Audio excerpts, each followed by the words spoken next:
कारपोरेटो भारत छड्डो ते मोदी गद्दी छड्डो नारा सी ना बड़ा पापूलर होया। ते दूजी गल इन्हां ने की कीती सी मुजफ्फरनगर महापंचायत दे विच ਇਹ ਤੋੜਨਗੇ ਅਸੀਂ ਜੋੜਾਂਗੇ। ਕਿ ਜਿਹੜੇ ਲੋਕ ਕਹਿੰਦੇ ਆਏ ਨੇ ਚਲਦੇ ਅੰਦੋਲਨ ਦੇ ਵਿੱਚ ਵੀ ਇਹ ਵੀ ਸਿਆਸੀ ਅੰਦੋਲਨ ਹੈਗਾ, ਸਿਆਸੀ ਅੰਦੋਲਨ ਹੈ, ਫਿਰ ਉਸੇ ਮੋਹਰ ਲਾ ਦੇਣੀ ਚਾਹੀਦੀ ਹੈ ਵੀ ਅੰਦੋਲਨ ਸਿਆਸੀ ਵਾਕਈ ਸਿਆਸੀ ਸੀ, ਸਿਆਸੀ ਪਾਰਟੀ ਨਿਕਲਣੀ ਸੀ ਇਸ ਵਿੱਚ। ਤੇ ਇਹਨੂੰ ਜੇ ਕੋਈ ਕਹੇ ਕਿ ਇਹ ਸਿਆਸਤ ਕਰਦੇ ਨੇ, ਬਿਲਕੁਲ ਉਹਨਾਂ ਨੇ ਕਹਿਣਾ ਵੀ ਸਾਹ ਸਿਆਸਤ ਕਰ ਰਹੇ ਹਾਂ, ਤੁਸੀਂ ਆਪਣੀ ਸਿਆਸਤ ਨਾਲ ਸਾਨੂੰ ਮਾਰ ਦੋਗੇ ਸਾਰੇ ਲੋਕਾਂ ਨੂੰ, ਅਸੀਂ ਉਹਦਾ ਵਿਰੋਧ ਨਹੀਂ ਕਰਾਂਗੇ, ਅਸੀਂ ਵਿਰੋਧ ਦੀ ਸਿਆਸਤ ਕਰਾਂਗੇ ਜਿਹੜੀ ਲੋਕ ਪੱਖੀ ਸਿਆਸਤ। ਫਿਰ ਬੱਤੀਆਂ ਵਿੱਚੋਂ 22 ਨੂੰ ਕਿਉਂ ਲੱਗਿਆ, ਫਿਰ ਬਾਕੀਆਂ ਨੂੰ ਕਿਉਂ ਨਹੀਂ ਲੱਗਿਆ ਵੀ ਸਾਨੂੰ ਸਿਆਸਤ ਵਾਲੇ ਪਾਸੇ ਆਉਣਾ ਚਾਹੀਦਾ? ਇਹ 32 ਜਥੇਬੰਦੀਆਂ ਜਿਹੜੀਆਂ ਇਕੱਠੀਆਂ ਸੀ ਉਹ ਇੱਕ ਮਿਨੀਮਮ ਏਜੰਡੇ ਤੇ ਇਕੱਠੀਆਂ ਸੀ। ਖੇਤੀ ਦਾ ਜਿਹੜਾ ਏਜੰਡਾ ਆ, ਤਿੰਨ ਖਾਸ ਤੌਰ ਤੇ ਪਹਿਲਾਂ ਤਿੰਨ ਕਾਨੂੰਨਾਂ ਤੇ ਇਕੱਠੀਆਂ ਹੋਈਆਂ।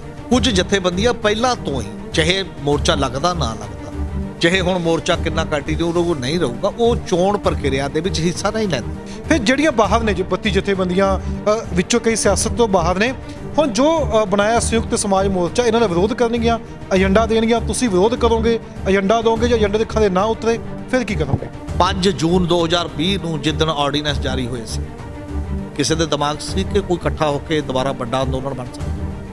ਇਹਨਾਂ ਜਥੇਬੰਦੀਆਂ ਨੂੰ ਪਤਾ ਸੀ ਜਾਂ ਉਹ ਲੋਕਾਂ ਨੂੰ ਪਤਾ ਸੀ ਜਿਹੜੇ ਅੱਜ ਕਹਿ ਰਹੇ ਨੇ ਇਹ ਤੋਂ ਬਿਨਾਂ ਨਹੀਂ ਹੋਣਾ?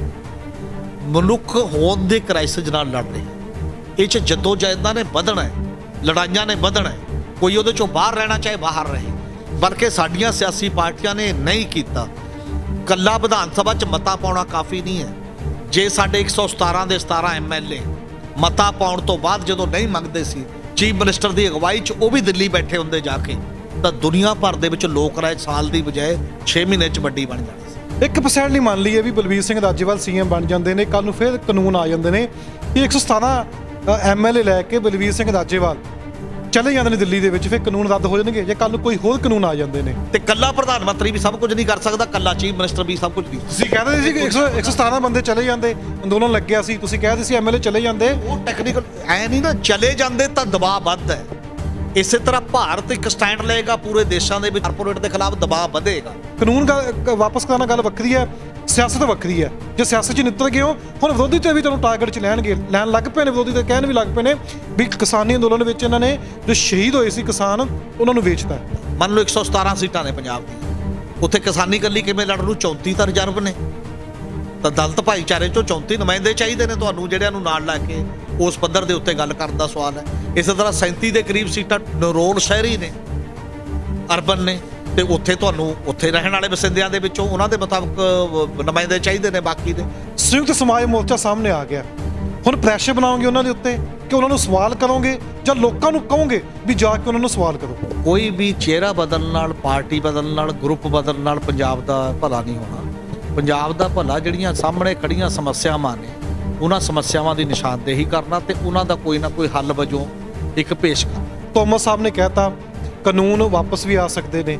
ਹੁਣ ਕੱਲ੍ਹ ਨੂੰ ਜੋ 22 ਜਥੇਬੰਦੀਆਂ ਸਿਆਸਤ ਵਿੱਚ ਗਈਆਂ ਨੇ, ਕੱਲ੍ਹ ਨੂੰ ਜੇ ਪ੍ਰੈਸ਼ਰ ਬਣਾਉਣਾ ਹੋਊਗਾ ਖੇਤੀਬਾੜੀ ਮੰਤਰੀ ਉੱਤੇ ਜਾਂ BJP ਸਰਕਾਰ ਉੱਤੇ, ਕਿਵੇਂ ਪ੍ਰੈਸ਼ਰ ਬਣਾਉਣਗੀਆਂ? ਹੁਣ ਅੱਗੋਂ ਜਵਾਬ ਆਊਗਾ ਨਾ, ਤੁਸੀਂ ਤਾਂ ਸਿਆਸਤਦਾਨ ਸੀ, ਅਸੀਂ ਪਹਿਲਾਂ ਕਹਿੰਦੇ ਸੀ ਤੁਸੀਂ ਇਸ ਵਿੱਚੋਂ ਪਾਰਟੀ ਕੱਢੋਗੇ, ਕਿਵੇਂ ਪ੍ਰੈਸ਼ਰ ਬਣੂਗਾ ਫਿਰ ਦੁਬਾਰਾ? ਜਾਂ ਜੇ ਦੋਨਾਂ ਚ ਅੱਧ ਪਚੱਧ ਇਕੱਠਾ ਵੀ ਹੋਵੇ ਤੇ ਅੰਦੋਲਨ ਤਾਂ ਚੱਲਣਗੇ। ਅੰਦੋਲਨਾਂ ਦਾ ਕੋਈ ਬਦਲ ਨਹੀਂ ਹੈ ਸਰਕਾਰ, ਅੰਦੋਲਨ ਹਰ ਹੱਥ 'ਚ ਹੋਣਗੇ ਔਰ ਹੋਣੇ ਚਾਹੀਦੇ ਨੇ, ਇਹਦੇ ਬਿਨਾਂ ਕੋਈ ਚਾਰਾ ਨਹੀਂ। ਪੰਜਾਬ ਦੇ ਵਿੱਚ ਕਾਂਗਰਸ ਤੇ ਅਕਾਲੀ ਦਲ ਆਉਂਦੇ ਰਹੇ ਨੇ, ਲੋਕਾਂ ਦਾ ਹੁਣ ਗੁੱਸਾ ਹੋਊਗਾ ਕਿ ਉਹ ਹੁਣ ਸੰਯੁਕਤ ਸਮਾਜ ਮੋਰਚੇ ਨੂੰ ਵੋਟਾਂ ਪਾਉਣਗੇ ਕਿ ਆਮ ਆਦਮੀ ਪਾਰਟੀ ਨੂੰ ਪਾਉਣਗੇ?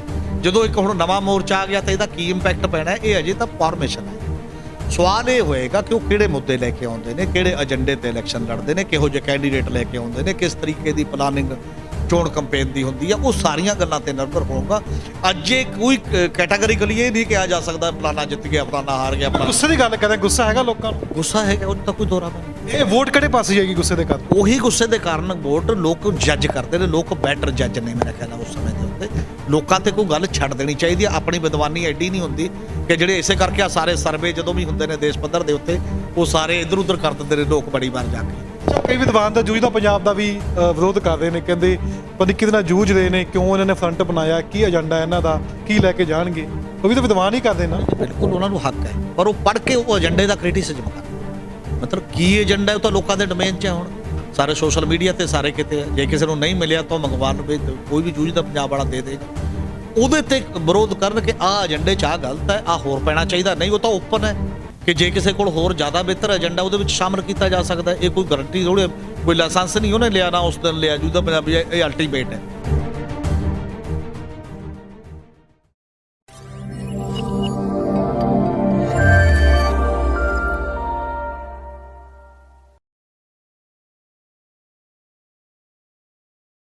ਸਾਰੀ ਸਿਆਸੀ ਪਾਰਟੀਆਂ ਵੋਟਰਾਂ ਨੂੰ ਲੁਭਾਉਣ ਵਾਸਤੇ ਅਲੱਗ-ਅਲੱਗ ਤਰੀਕਿਆਂ ਦੇ ਨਾਲ ਲੋਕਾਂ ਅੱਗੇ ਪ੍ਰੋਗਰਾਮ ਦੇ ਰਹੀਆਂ ਨੇ, ਫ੍ਰੀ ਦੇ ਦਾਅਵੇ ਕਰ ਰਹੀਆਂ ਨੇ।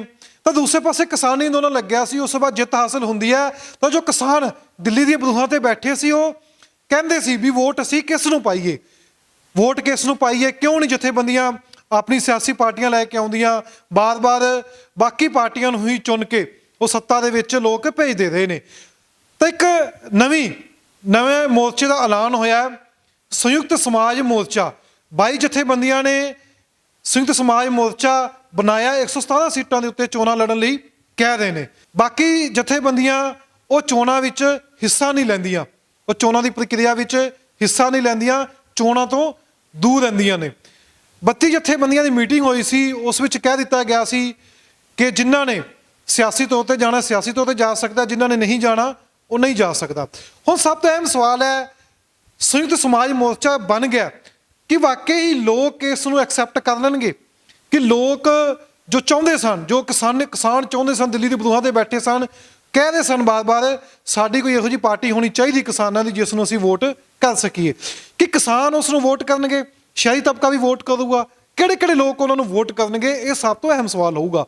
ਔਰ ਦੂਸਰੇ ਪਾਸੇ ਗੱਲ ਕਰਾਂਗੇ ਆਮ ਆਦਮੀ ਪਾਰਟੀ ਦੀ ਵੀ, ਜਿਨ੍ਹਾਂ ਨੇ ਚੰਡੀਗੜ੍ਹ ਦੇ ਵਿੱਚ 14 ਲਗਭਗ ਸੀਟਾਂ ਜੋ ਨੇ ਉਹ ਲੈ ਕੇ ਗਏ ਨੇ। ਆਮ ਆਦਮੀ ਪਾਰਟੀ ਪਰਫਾਰਮੈਂਸ ਤੇ ਕੀ ਪੰਜਾਬ ਵਿੱਚ ਕੋਈ ਇਫੈਕਟ ਪਊਗਾ, ਇਹ ਵੀ ਇੱਕ ਸਵਾਲ ਹੈ। ਤੇ ਸਾਡੇ ਨਾਲ ਮੌਜੂਦ ਨੇ ਹਮੀਦ ਸਿੰਘ, ਜਿਨ੍ਹਾਂ ਨੇ ਇੱਕ ਜੂਝਦਾ ਪੰਜਾਬ ਕਰਕੇ ਇੱਕ ਫਰੰਟ ਬਣਾਇਆ ਸੀ, ਉਸ ਦੇ ਮੈਂਬਰ ਨੇ। ਖੁਦ ਇਹਨਾਂ ਨੇ ਕਿਹਾ ਸੀ ਉਹ ਲੋਕਾਂ ਨੂੰ ਦੱਸਣਗੇ ਤੁਸੀਂ ਸਵਾਲ ਕਿਹੜੇ ਕਰਨੇ ਨੇ ਲੀਡਰਾਂ ਨੂੰ ਜਾ ਕੇ। ਹੁਣ ਇਹਨਾਂ ਕੋਲ ਪੁੱਛਾਂਗੇ, ਸੰਯੁਕਤ ਸਮਾਜ ਮੋਰਚੇ ਨੂੰ ਇਹ ਪ੍ਰੈਸ਼ਰ ਪਾਉਣਗੇ ਜਾ ਕੇ ਕਿ ਉਹਨਾਂ ਨੂੰ ਜੋ ਵੀ ਪ੍ਰੋਗਰਾਮ ਹੈਗੇ ਨੇ, ਜੋ ਵੀ ਬਾਕੀ ਲੋਕਾਂ ਨੂੰ ਇਹਨਾਂ ਨੇ ਦੱਸਣਾ ਸੀ ਸਵਾਲ, ਕੀ ਇਹ ਸਵਾਲ ਕਰਨਗੇ ਉਹਨਾਂ ਨੂੰ ਜਾ ਕੇ। ਇਹਨਾਂ ਕੋਲ ਇਹ ਪੁੱਛਾਂਗੇ ਔਰ ਇਹਨਾਂ ਕੋਲ ਵੀ ਜਾਣਨ ਦੀ ਕੋਸ਼ਿਸ਼ ਕਰਾਂਗੇ ਕਿ ਕਿਸਾਨਾਂ ਨੂੰ ਸਪੋਰਟ ਕਰਨਗੇ ਸਿਆਸਤ ਵਜੋਂ। ਹਮੀਦ ਸਿੰਘ ਸਾਡੇ ਨਾਲ ਨੇ ਜੋ ਜੂਝਦਾ ਪੰਜਾਬ ਦੇ ਮੈਂਬਰ ਨੇ। ਸਭ ਬਹੁਤ ਸਵਾਗਤ ਹੈ ਪੰਜਾਬ ਨਿਊਜ਼ ਤੇ। ਜੀ ਸ਼ੁਕਰੀਆ। ਸਭ ਪਹਿਲਾਂ ਮੇਰਾ ਸਵਾਲ ਇਹ ਹੈ ਕਿ ਜੂਝਦਾ ਪੰਜਾਬ ਤੁਸੀਂ ਇੱਕ ਫਰੰਟ ਬਣਾਇਆ, ਤੁਸੀਂ ਉੱਥੇ ਜ਼ਿਕਰ ਕੀਤਾ ਸੀ ਅਸੀਂ ਪ੍ਰੈਸ਼ਰ ਬਣਾਵਾਂਗੇ ਬਾਕੀ ਸਿਆਸੀ ਪਾਰਟੀਆਂ ਦੇ ਤੇ ਲੋਕਾਂ ਨੂੰ ਦੱਸੋਗੇ ਕਿਹੜੇ ਸਵਾਲ ਲੀਡਰਾਂ ਨੂੰ ਕਰਨੇ ਚਾਹੀਦੇ ਨੇ। ਸੰਯੁਕਤ ਸਮਾਜ ਮੋਰਚਾ ਸਾਹਮਣੇ ਆ ਗਿਆ, ਹੁਣ ਪ੍ਰੈਸ਼ਰ ਬਣਾਓਗੇ ਉਹਨਾਂ ਦੇ ਉੱਤੇ ਕਿ ਉਹਨਾਂ ਨੂੰ ਸਵਾਲ ਕਰੋਗੇ ਜਾਂ ਲੋਕਾਂ ਨੂੰ ਕਹੋਗੇ ਵੀ ਜਾ ਕੇ ਉਹਨਾਂ ਨੂੰ ਸਵਾਲ ਕਰੋ? ਦੇਖੋ, ਉਹਦੇ 'ਚ ਕਾਫੀ ਲੰਮਾ ਸਮਾਂ ਲਗਾ ਕੇ ਵੱਖ-ਵੱਖ ਫੀਲਡ ਦੇ ਮਾਹਰਾਂ ਨੇ ਇੱਕ ਏਜੰਡਾ ਤਿਆਰ ਕੀਤਾ, ਜਿਹੜਾ ਕਿ ਪੰਜਾਬ ਦੇ ਭਵਿੱਖ ਦੇ ਏਜੰਡੇ ਦਾ ਸਵਾਲ ਹੈ। ਕਿਉਂਕਿ ਉਹਦੀ ਸਮਝ ਇਹ ਸੀਗੀ, ਉਹ ਕੋਈ ਵੀ ਚਿਹਰਾ ਬਦਲਣ ਨਾਲ, ਪਾਰਟੀ ਬਦਲਣ ਨਾਲ, ਗਰੁੱਪ ਬਦਲਣ ਨਾਲ ਪੰਜਾਬ ਦਾ ਭਲਾ ਨਹੀਂ ਹੋਣਾ। ਪੰਜਾਬ ਦਾ ਭਲਾ ਜਿਹੜੀਆਂ ਸਾਹਮਣੇ ਖੜੀਆਂ ਸਮੱਸਿਆਵਾਂ ਨੇ, ਉਹਨਾਂ ਸਮੱਸਿਆਵਾਂ ਦੀ ਨਿਸ਼ਾਨਦੇਹੀ ਕਰਨਾ ਤੇ ਉਹਨਾਂ ਦਾ ਕੋਈ ਨਾ ਕੋਈ ਹੱਲ ਵਜੋਂ ਇੱਕ ਪੇਸ਼ ਕਰਨਾ। 3 ਤਰ੍ਹਾਂ ਦੀਆਂ ਸਮੱਸਿਆਵਾਂ ਪੰਜਾਬ ਦੇ ਵਿੱਚ ਨੇ। ਕੁਝ ਚੀਜ਼ਾਂ ਤਾਂ ਐਸੀਆਂ ਨੇ ਜਿਹੜੀਆਂ ਕੇਵਲ ਗਵਰਨੈਂਸ ਨਾਲ ਹੀ ਹੱਲ ਹੋ ਸਕਦੀਆਂ ਨੇ, ਮਤਲਬ ਜਿਹੜੀਆਂ ਤੇ ਨਵਾਂ ਕਾਨੂੰਨ ਬਣਾਉਣ ਦੀ ਨਵੀਆਂ ਚੀਜ਼ਾਂ ਦੀ ਲੋੜ ਨਹੀਂ। ਦੂਜੀ ਚੀਜ਼ ਇਹ ਹੈ ਵੀ ਜਿਹੜੀਆਂ ਤੇ ਜੇ ਕਾਨੂੰਨ ਬਣਾਉਣ ਦੀ ਵੀ ਲੋੜ ਪਵੇ ਕੇਵਲ ਵਿਧਾਨ ਸਭਾ ਹੀ ਕਰ ਸਕਦੀ ਹੈ ਆਪਣੀਆਂ ਹੀ। ਤੀਜੀ ਚੀਜ਼ ਇਹ ਹੈ ਕਿ ਜਿਹਦੇ ਤੇ ਕੇਂਦਰ ਸਰਕਾਰ ਨਾਲ ਦਲੀਲਬਾਜ਼ੀ ਕਰਨੀ ਪਏਗੀ, ਕੇਂਦਰ ਸਰਕਾਰ ਕੋਲ ਉਠਾਉਣਾ ਪਏਗਾ, ਪਬਲਿਕ ਰਾਏ ਬਣਾਉਣੀ ਪਏਗੀ ਤਾਂ ਕਿ ਉਹਦੇ 'ਚ ਬਦਲੀ ਹੋਵੇ। ਇਹਨਾਂ 3 ਤਰ੍ਹਾਂ ਦਾ ਇੱਕ ਏਜੰਡਾ ਜਿਹੜਾ ਸੀ, ਉਸ ਏਜੰਡੇ ਦਾ ਮਤਲਬ ਇਹ ਸੀ ਕਿ ਲੋਕ ਉਹਦੇ ਤੇ ਚਰਚਾ ਕਰਨ। ਹੁਣ ਸਾਡੀ ਸਿਆਸਤ ਕਿੱਥੇ ਤੱਕ ਸੁਗੜ ਗਈ ਹੈ? ਉਹ ਵਿਅਕਤੀ ਕੇਂਦਰਤ ਹੋ ਗਈ ਹੈ, ਉਹ ਗਰੁੱਪ ਕੇਂਦਰਤ ਹੋ ਗਈ ਹੈ, ਉਹ ਦੂਸ਼ਣਬਾਜ਼ੀ ਕੇਂਦਰਤ ਹੋ ਗਈ ਹੈ। ਉਹ ਵਿਚਾਰਕ ਤੌਰ ਤੇ ਜਾਂ ਪੰਜਾਬ ਦੇ ਏਜੰਡਿਆਂ ਤੇ ਚਰਚਾ ਕਰਨ ਦੀ ਬਜਾਏ ਉਸ ਹੱਦ ਤੱਕ ਕਿਸੇ ਨੂੰ ਗਦਾਰ ਕਹਿਣਾ, ਕਿਸੇ ਨੂੰ ਦੂਜਾ ਕਹਿਣਾ, ਉੱਥੇ ਤੱਕ ਸਿਮਟ ਗਈ ਹੈ। ਪਿਛਲੀਆਂ ਲੰਮੀਆਂ ਕਾਫੀ ਚੋਣਾਂ ਦੇ ਵਿੱਚ ਜਾਂ ਫਿਰ ਇਹੋ ਹੋ ਗਈ ਹੈ ਕਿ ਉਹ ਬੰਦੇ ਖੈਰਾਤਾਂ ਵੰਡਦੇ ਨੇ, ਜਿਵੇਂ ਹੁੰਦਾ ਵੀ ਮੈਂ ਆਹ ਫ੍ਰੀ ਕਰ ਦੂੰ, ਮੈਂ ਆਹ ਫ੍ਰੀ ਕਰ ਦੂੰ, ਮੈਂ ਆਹ ਫ੍ਰੀ ਕਰ ਦੂੰ, ਉਹੀ ਜਿਹੀਆਂ ਚੀਜ਼ਾਂ ਲਾਲਚ ਦੇ ਕੇ ਵੋਟ ਲੈਣ ਦਾ ਇੱਕ ਸਿਲਸਿਲਾ ਹੈ। ਜਾਂ ਫਿਰ ਉਹਦੇ 'ਚ ਸ਼ਰਾਬ ਵੰਡ ਕੇ, ਭੁੱਕੀ ਵੰਡ ਕੇ, ਵੋਟਾਂ ਖਰੀਦ ਕੇ ਵੀ ਇੱਕ ਜਿੱਤਣ ਦਾ ਸਿਲਸਿਲਾ ਹੈ। ਇਹ ਜਿਹੜੇ ਵਿਗਾੜ ਨੇ ਸਾਰੇ ਸਿਆਸਤ ਦੇ ਵਿੱਚ ਆਏ ਹੋਏ, ਇਹਨਾਂ ਵਿਗਾੜਾਂ ਦੇ ਮੁਕਾਬਲੇ ਫਿਰ ਜੇ ਕੁਝ ਕਰਨਾ ਤਾਂ ਏਜੰਡਾ ਆਧਾਰਿਤ ਸਿਆਸਤ ਹੈ ਜਿਹੜੀ ਕਰਨ ਦੀ ਲੋੜ ਹੈ। ਇਸੇ ਵਾਸਤੇ ਉਹ ਜਿਹੜਾ 32 ਨੁਕਾਤੀ ਇੱਕ ਪ੍ਰੋਗਰਾਮ ਜਿਹੜਾ ਇੱਕ ਦਿੱਤਾ ਸੀਗਾ ਕਿ ਆਹ ਮੁੱਦੇ ਨੇ ਵੱਖ-ਵੱਖ ਫੀਲਡ ਦੇ, ਉਹਦੇ 'ਚ ਲੋਕਾਂ ਦੇ ਸਾਹਮਣੇ ਰੱਖਿਆ ਸੀ। ਇਹਦੇ 'ਚ ਹੋਰ ਚੀਜ਼ਾਂ ਵੀ ਪਾਈਆਂ ਜਾ ਸਕਦੀਆਂ ਨੇ, ਕੱਟੀਆਂ ਜਾ ਸਕਦੀਆਂ ਨੇ, ਲੋਕ ਇਹ 'ਤੇ ਚਰਚਾ ਕਰਨ, ਸਿਆਸੀ ਆਗੂ ਵੀ ਕਰਨ, ਪਾਰਟੀਆਂ ਵੀ ਕਰਨ ਤੇ ਆਮ ਸਧਾਰਨ ਲੋਕ ਵੀ ਕਰਨ। ਉਹ ਜਿਹੜਾ ਏਜੰਡਾ ਟੋਟਲੀ ਹੈ ਕੀ ਉਸ ਏਜੰਡੇ ਨੂੰ ਫੋਲੋ ਕਰਨਗੇ ਜਾਂ ਨਹੀਂ। ਹੁਣ ਨਵਾਂ ਫਰੰਟ ਵੀ ਜਿਹੜਾ ਆਇਆ ਕਿਸਾਨ ਜਿਹੜਾ ਸਮਾਜ ਮੋਰਚਾ ਜਿਹੜਾ ਉਹ ਸਾਰਾ ਸੰਯੁਕਤ ਸਮਾਜ ਮੋਰਚੇ ਦਾ ਵੀ ਹੈ, ਉਹ ਵੀ ਕੀ ਕੋਈ ਏਜੰਡਾ ਅਜੇ ਤੱਕ ਤਾਂ ਏਜੰਡਾ ਨਹੀਂ ਆਇਆ। ਅਜੇ ਤੱਕ ਤਾਂ ਉਹਨਾਂ ਨੇ ਇੱਕ ਇੰਨਾ ਐਲਾਨ ਕੀਤਾ ਕਿ ਅਸੀਂ ਇੱਕ ਗਰੁੱਪ ਬਣਾ ਕੇ ਲੜ ਰਹੇ ਹਾਂ। ਬਿਨਾਂ ਸ਼ੱਕ ਉਹ ਸੰਘਰਸ਼ ਤੋਂ ਵਿੱਚੋਂ ਆਏ ਨੇ।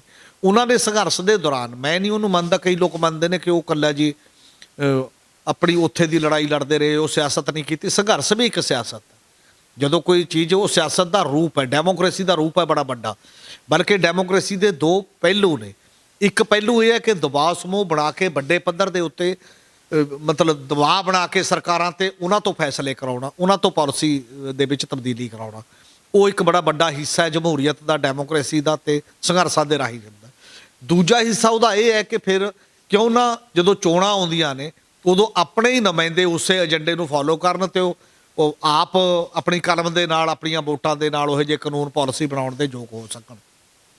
ਇਹ ਦੋਨੋਂ ਆਪਾ ਵਿਰੋਧੀ ਨਹੀਂ ਹੈ, ਇਹ ਦੋਨੋਂ ਪੂਰਕ ਵੀ ਹੋ ਸਕਦੇ ਨੇ, ਦੋਨੋਂ ਇੱਕ ਦੂਜੇ ਨਾਲ ਜੁੜੇ ਹੋ ਸਕਦੇ ਨੇ।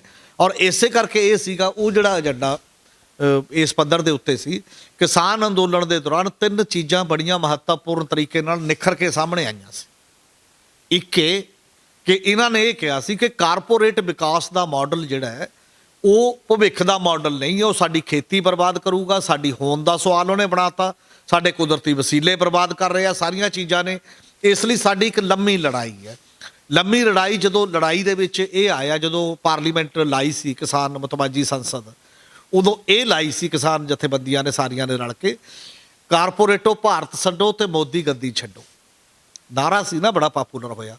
ਤੇ ਦੂਜੀ ਗੱਲ ਇਹਨਾਂ ਨੇ ਕੀ ਕੀਤੀ ਸੀ, ਮੁਜ਼ੱਫਰਨਗਰ ਮਹਾਪੰਚਾਇਤ ਦੇ ਵਿੱਚ ਇਹ ਤੋੜਨਗੇ ਅਸੀਂ ਜੋੜਾਂਗੇ, ਅਸੀਂ ਇਹੋ ਜਿਹੀ ਸਿਆਸਤ ਕਰਾਂਗੇ ਜਿਹੜੀ ਕਿਸੇ ਧਰਮ ਦੀ, ਜਾਤ ਦੀ, ਕਿਸੇ ਉਸ ਪਾਸੇ ਨਹੀਂ ਹੋਏਗੀ, ਅਸੀਂ ਲੋਕਾਂ ਨੂੰ ਭਾਈਚਾਰਕ ਸਾਂਝ ਨੂੰ ਜੋੜਾਂਗੇ।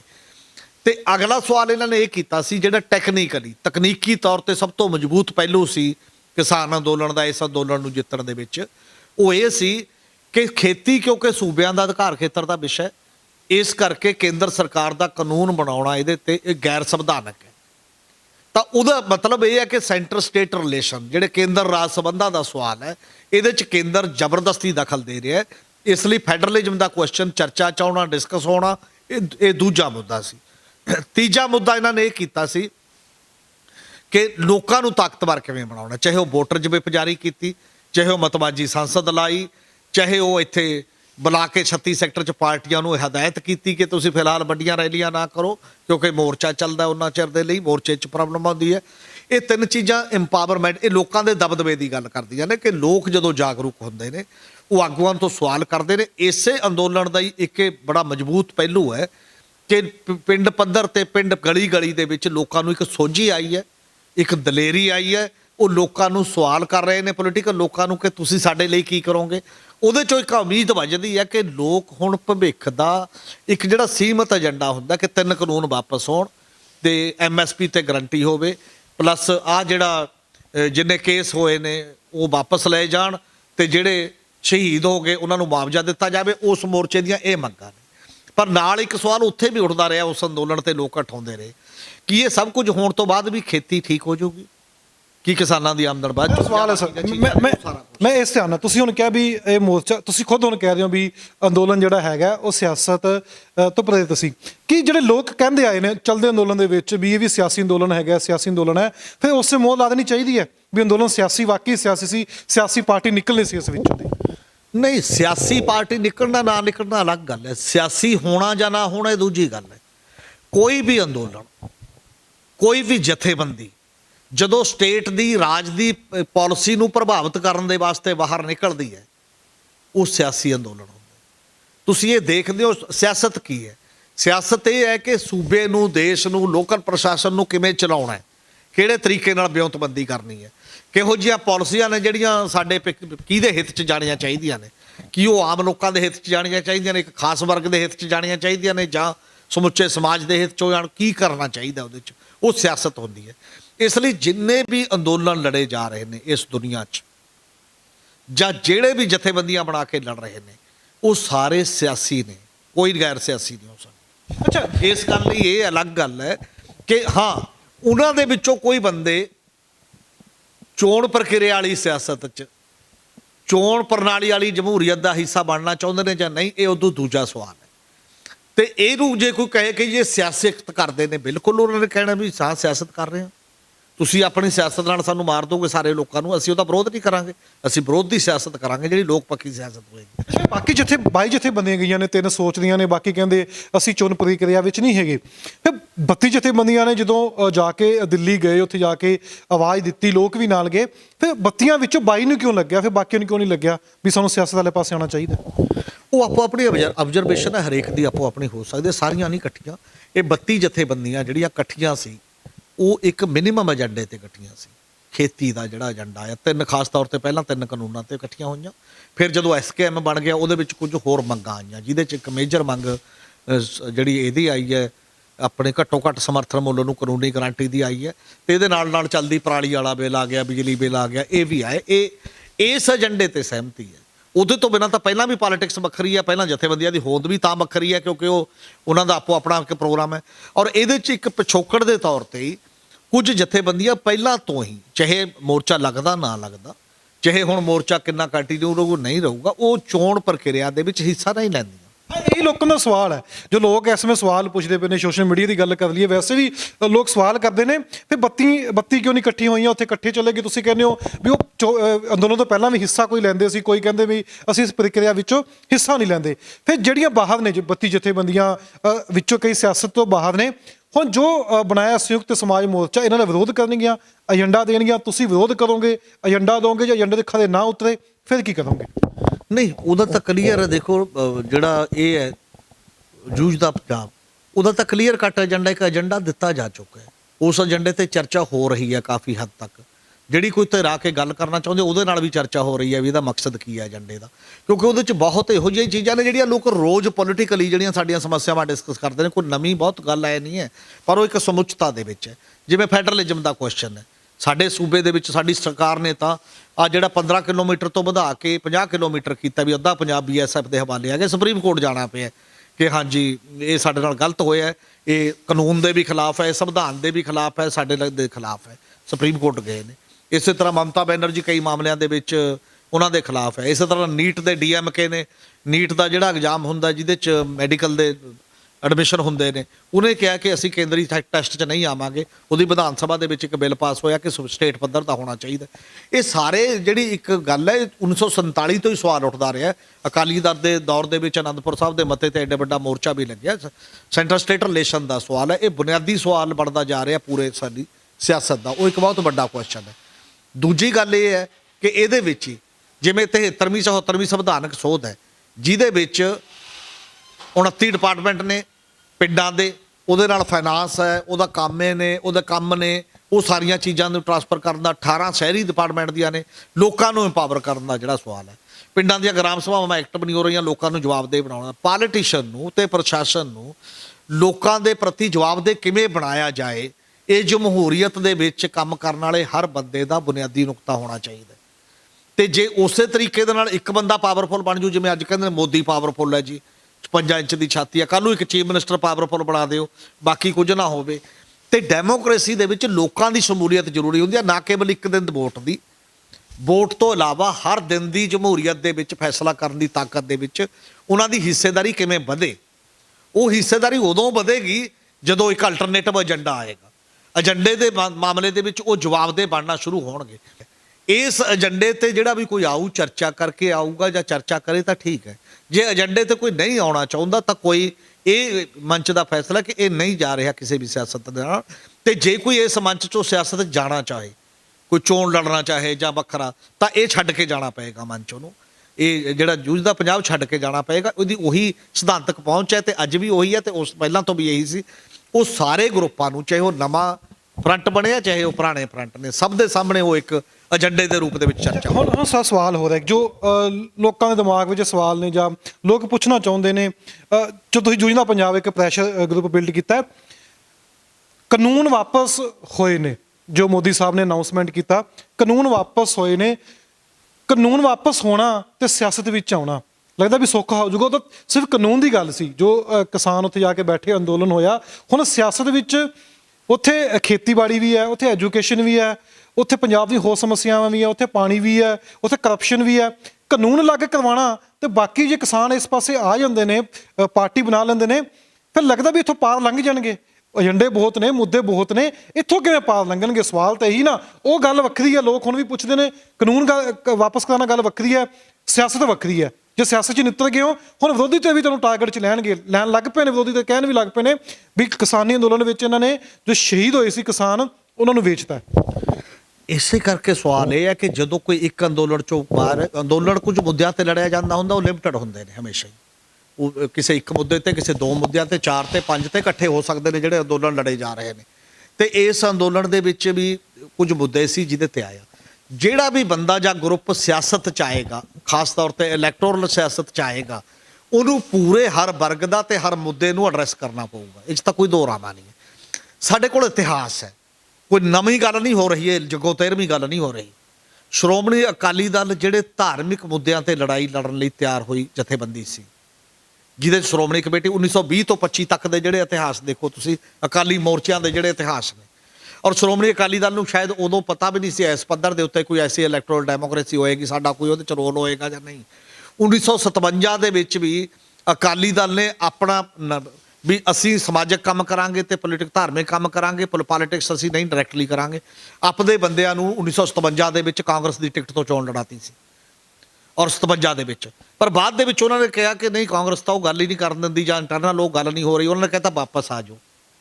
ਫਿਰ ਆਪਣੀ ਪੋਲੀਟਿਕਸ, ਇੰਡੀਪੈਂਡੈਂਟ ਪੋਲੀਟਿਕਸ ਦੇ ਤੌਰ ਤੇ ਪੰਜਾਬੀ ਸੂਬੇ ਦੇ ਮੋਰਚੇ ਤੋਂ ਲੈ ਕੇ ਮੋਰਚੇ ਲੱਗੇ, ਬਾਕੀ ਚੀਜ਼ਾਂ ਹੋਈਆਂ, ਉਹਦੇ 'ਚੋਂ ਆਏ ਆ। ਕਾਂਗਰਸ ਪਾਰਟੀ ਦੀ ਹੋਂਦ ਕਿਵੇਂ ਹੋਈ ਹੈ? ਉਹ 5 ਬੰਦਿਆਂ ਨੇ ਬਣਾਈ as a special pressure group. ਚਲਦੀ ਉਹ ਕਨਵਰਟ ਹੋਈ ਆ। ਉਦੋਂ ਬਾਅਦ ਵਿੱਚ ਆ ਕੇ ਪੋਲੀਟੀਕਲ ਪਾਰਟੀ ਦੇ ਤੌਰ ਤੇ ਚੋਣਾਂ ਲੜਨ ਦੇ ਕੁਐਸਚਨ ਦੇ ਵਿੱਚ। ਔਰ ਜਿੰਨੀਆਂ ਵੀ ਸਾਡੇ ਨੇ, ਆਮ ਆਦਮੀ ਪਾਰਟੀ ਇੱਕ ਮੁੱਦੇ ਤੇ ਲੜੀ, ਐਂਟੀ ਕਰਪਸ਼ਨ ਵੇਵ ਜੀ। ਉਦੋਂ ਬਾਅਦ ਪੋਲੀਟਿਕਸ 'ਚ ਆਈ, ਦਿੱਲੀ 'ਚ ਸਰਕਾਰ ਬਣਾ ਰਹੀ ਹੈ ਲਗਾਤਾਰ, ਕੋਈ ਸਵਾਲ ਨਹੀਂ। ਲੋਕ ਇਹ ਕਹਿੰਦੇ ਵੀ ਉਹ ਤੁਸੀਂ ਕੀ ਹੈ ਜਾਂ ਫਲਾਣੇ। ਇਸ ਲਈ ਕੋਈ ਤਰੀਕਾ, ਕੋਈ ਕਿੰਨਾ ਆਉਂਦਾ, ਕਿੱਧਰੋਂ ਆਉਂਦਾ, ਕਿਵੇਂ ਆਉਂਦਾ, ਉਹ ਅਲੱਗ ਕੁਐਸਚਨ ਨੇ। ਹਰ ਇੱਕ ਨੂੰ ਡੈਮੋਕ੍ਰੇਸੀ 'ਚ ਰਾਈਟ ਹੈ। ਪੋਲੀਟਿਕਸ 'ਚ ਕੋਈ ਆਵੇ, ਬਿਲਕੁਲ ਉਹਨੂੰ ਸਾਰੇ ਮੁੱਦੇ ਐਡਰੈਸ ਕਰਨੇ ਪੈਣਗੇ, ਉਦੋਂ ਬਿਨਾਂ ਚੱਲ ਹੀ ਨਹੀਂ ਸਕਦਾ। ਉਸੇ ਲਾਈਨ 'ਚ ਨਾ ਕੇਵਲ ਸਾਰੇ ਮੁੱਦੇ ਐਡਰੈਸ ਕਰਨੇ ਪੈਣਗੇ, ਬਲਕਿ ਸਾਡਾ ਸਿਸਟਮ ਇਹੋ ਜਿਹਾ ਕਿ ਇੱਥੇ ਉਹਨਾਂ ਦੀ ਨੁਮਾਇੰਦਗੀ ਨੂੰ ਵੀ ਕਬੂਲ ਕਰਨਾ ਪਏਗਾ। ਮੰਨ ਲਓ 117 ਸੀਟਾਂ ਨੇ ਪੰਜਾਬ ਦੀਆਂ, ਉੱਥੇ ਕਿਸਾਨੀ ਇਕੱਲੀ ਕਿਵੇਂ ਲੜਨ ਨੂੰ? 34 ਤਾਂ ਰਿਜ਼ਰਵ ਨੇ। ਤਾਂ ਦਲਿਤ ਭਾਈਚਾਰੇ 'ਚੋਂ 34 ਨੁਮਾਇੰਦੇ ਚਾਹੀਦੇ ਨੇ ਤੁਹਾਨੂੰ, ਜਿਹੜਿਆਂ ਨੂੰ ਨਾਲ ਲੈ ਕੇ ਉਸ ਪੱਧਰ ਦੇ ਉੱਤੇ ਗੱਲ ਕਰਨ ਦਾ ਸਵਾਲ ਹੈ। ਇਸੇ ਤਰ੍ਹਾਂ 37 ਦੇ ਕਰੀਬ ਸੀਟਾਂ ਨਰੋਲ ਸ਼ਹਿਰੀ ਨੇ, ਅਰਬਨ ਨੇ, ਤੇ ਉੱਥੇ ਤੁਹਾਨੂੰ ਉੱਥੇ ਰਹਿਣ ਵਾਲੇ ਵਸਿੰਦਿਆਂ ਦੇ ਵਿੱਚੋਂ ਉਹਨਾਂ ਦੇ ਮੁਤਾਬਕ ਨੁਮਾਇੰਦੇ ਚਾਹੀਦੇ ਨੇ ਬਾਕੀ ਦੇ। ਤੇ ਤੁਹਾਨੂੰ ਉਹ ਸਾਰਿਆਂ ਲੋਕਾਂ ਨਾਲ ਇੰਟਰੈਕਸ਼ਨ, ਸਾਰੇ ਲੋਕਾਂ ਨਾਲ ਦਾਇਰਾ ਵਧਾ ਕੇ ਇੱਕ ਗੱਲਬਾਤ ਤੇ ਉਹ ਚੀਜ਼ਾਂ ਸ਼ੁਰੂ ਕਰਨੀਆਂ ਪੈਣਗੀਆਂ। ਇਹ ਦੋ ਵੱਖ-ਵੱਖ ਗੱਲਾਂ ਨਹੀਂ ਹੈ। ਇਹ ਠੀਕ ਹੈ ਕਿ ਅੱਜ ਦੀ ਸਿਆਸਤ ਇੰਨੀ ਗੰਦੀ, ਇੰਨੀ ਗੰਧਲੀ ਤੇ ਇੰਨੀ ਕਰਪਟ ਹੋ ਚੁੱਕੀ ਹੈ, ਤੇ ਸਾਨੂੰ ਇਹ ਸਾਰਿਆਂ ਨੂੰ ਲੱਗ ਰਿਹਾ ਕਿ ਗੰਦੀ ਸਿਆਸਤ 'ਚ ਫਲਾਨਾ ਕਿਉਂ ਜਾਵੇ। ਤਾਂ ਜੇ ਸਿਆਸਤ ਦੇ ਵਿੱਚ ਨਾ ਜਾ ਕੇ ਕੀ ਸਿਆਸਤ ਠੀਕ ਕੀਤੀ ਜਾ ਸਕਦੀ ਹੈ? ਇਲੈਕਟੋਰਲ ਪੋਲੀਟਿਕਸ 'ਚ ਵੀ ਨਾ ਜਾ ਕੇ। ਦੋ ਤਰ੍ਹਾਂ ਦੇ ਵਿਚਾਰ ਨੇ ਸਾਡੇ ਕੋਲ, ਦੋ ਤਰ੍ਹਾਂ ਦੇ ਵਿਚਾਰ ਨੇ। ਇੱਕ ਤਾਂ ਪ੍ਰਿੰਸੀਪਲੀ, ਸਿਧਾਂਤਕ ਤੌਰ ਤੇ ਇਹਨੂੰ ਰੱਦ ਕਰਦੇ ਨੇ ਕਿ ਚੋਣ ਪ੍ਰਕਿਰਿਆ ਹੈ ਹੀ ਗਲਤ, ਚੋਣਾਂ ਦਾ ਮਤਲਬ ਫਰਾਡ ਹੈ, ਚੋਣਾਂ ਕੈਪੀਟਲਿਸਟ ਸਰਕਾਰ ਦੇ ਮਾਮਲੇ ਨੇ, ਉਹਦੇ 'ਚ ਜਾਣ ਦਾ ਮਤਲਬ ਹੈ ਆਪਣੇ ਬੰਦੇ ਉੱਥੇ ਜਜ਼ਬ ਕਰਾ ਦੇਣਾ ਤੇ ਅੰਦੋਲਨਾਂ ਨੂੰ, ਬਾਕੀ ਨੂੰ ਵੀਕ ਕਰ ਦੇਣਾ। ਕਈ ਜਥੇਬੰਦੀ ਮੰਨਦੇ ਨੇ ਇਹ ਜਿਹੜੀਆਂ ਜਥੇਬੰਦੀਆਂ ਖਾਸ ਤੌਰ ਤੇ ਖੱਬੇ ਪੱਖ 'ਚੋਂ, ਜਿਹੜੀਆਂ ਖੱਬੇ ਪੱਖ ਤੋਂ ਵੀ ਜਿਹੜੀਆਂ ਉਸ ਪੱਧਰ ਦੇ ਉੱਤੇ ਜਾਂਦੀਆਂ ਨੇ, ਜਿਹੜੀਆਂ ਡੈਮੋਕ੍ਰੈਟਿਕਲੀ ਇਲੈਕਸ਼ਨ ਨਹੀਂ ਲੜਦੀਆਂ, ਜਿਹਨੂੰ ਨਕਸਲੀ ਗਰੁੱਪ ਨਾਰਮਲੀ ਕਿਹਾ ਜਾਂਦਾ ਹੈ, ਉਹਨਾਂ ਦਾ ਵਿਸ਼ਵਾਸ ਹੈ ਕਿ ਚੋਣ ਤੰਤਰ ਰਾਹੀਂ ਤਬਦੀਲੀ ਸਮਾਜ 'ਚ ਸੰਭਵ ਨਹੀਂ ਹੈ। ਉਹ ਇਸ ਕਰਕੇ ਚੋਣਾਂ ਨਹੀਂ ਲੜਦੇ। ਤੇ ਦੂਜੇ ਜਿਹੜੇ ਚੋਣ ਲੜਦੇ ਨੇ, ਕਿਸੇ ਇੱਕ ਅੱਧੇ ਦਾ ਹੋ ਸਕਦਾ ਹੈ ਮਾਹੌਲ ਵੀ, ਜਿਹੜੀਆਂ ਤਬਕਾਤੀ ਜਥੇਬੰਦੀਆਂ ਹੁੰਦੀਆਂ ਨੇ, ਇੱਕ ਇਹ ਵੀ ਅਪਰੋਚ ਹੈ ਕਿ ਜਨਤਕ ਜਥੇਬੰਦੀਆਂ ਜਿਹੜੀਆਂ ਹੁੰਦੀਆਂ ਨੇ, ਉਹ 'ਚ ਹਰ ਪਾਰਟੀ ਦਾ ਮੈਂਬਰ ਹੋ ਸਕਦਾ ਕਿਸੇ ਜਥੇਬੰਦੀ 'ਚ। ਇਸ ਲਈ ਉਸ ਜਥੇਬੰਦੀ ਤੋਂ ਅਲੱਗ ਪੋਲੀਟੀਕਲ ਅਪਰੋਚ ਲੈ ਕੇ ਆਉਣੀ ਚਾਹੀਦੀ ਹੈ। ਵੈਸੇ ਇਹ ਸਮਾਜ ਜਿਹੜਾ ਮੋਰਚਾ ਵੀ ਹੈ, ਇਹ ਵੀ ਜੇ ਇਹ ਕਰਦਾ ਕਿ ਆਪੋ ਆਪਣੀਆਂ ਜਥੇਬੰਦੀਆਂ ਦੇ ਅਹੁਦੇਦਾਰ ਹੋਰ ਬਣਾ ਦਿੰਦਾ, ਉਹਦੇ ਤੋਂ ਬਾਹਰ ਆ ਕੇ ਜਿਹੜੇ ਪਲੇਟਫਾਰਮ ਤੇ ਬੰਦੇ ਆਏ ਨੇ, ਇਸ ਮੋਰਚੇ 'ਚ ਬੰਦੇ ਆਏ ਨੇ, ਉਹ ਅਲੱਗ ਰਹਿੰਦੇ, ਫਿਰ ਇੱਕ ਅਲੱਗ ਟਾਈਪ ਦਾ, ਮੈਨੂੰ ਲੱਗਦਾ ਉਹ ਜਿਹੜਾ ਸੰਯੁਕਤ ਮੋਰਚੇ ਦਾ ਕ੍ਰਾਈਸਿਸ ਸੀ, ਸ਼ਾਇਦ ਉਹ ਵੀ ਨਾ ਹੁੰਦਾ ਉਸ ਪੱਧਰ ਦੇ ਉੱਤੇ, ਕਿਉਂਕਿ ਜਥੇਬੰਦੀਆਂ ਦੇ ਨੁਮਾਇੰਦੇ ਉਹਦੇ ਨਾਲ ਇਕੱਠੇ ਰਹਿੰਦੇ ਤੇ ਇੱਕ ਫੋਰਮ ਅਲੱਗ ਟਾਈਪ ਦੇ ਫੋਰਮ ਰਹਿੰਦਾ। ਇੱਕ ਅਲੱਗ ਟਾਈਪ ਨਹੀਂ, ਇੱਕ ਅਲੱਗ ਟਾਈਪ ਦਾ ਤਰੀਕਾ ਹੋ ਸਕਦਾ ਉਹ ਵੀ। ਨਹੀਂ, ਸਿਆਸਤ ਵਾਲੇ ਪਾਸੇ ਨਾ ਜਾਂਦੇ 117 ਬੰਦੇ ਦੇ ਦਿੰਦੇ, ਆਪ ਨਾਲ ਚੋਣਾਂ ਲੜਦੇ, ਸਹੀ ਸੀ।